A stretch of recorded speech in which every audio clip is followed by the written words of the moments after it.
RAM prices are skyrocketing.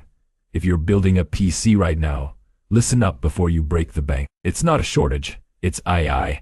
Massive servers are hoarding memory chips, pushing consumer prices straight up. Think it's a supply shortage? Nope. Warehouses are full, but manufacturers have total control over prices now. DDR5 prices just spiked. That cheap 30 kit you wanted? It's going to cost a fortune soon. Don't wait for a price drop. Hunger is real. Your dream build will only cost more. Did this wreck your build budget? Comment RAM if you're waiting it out.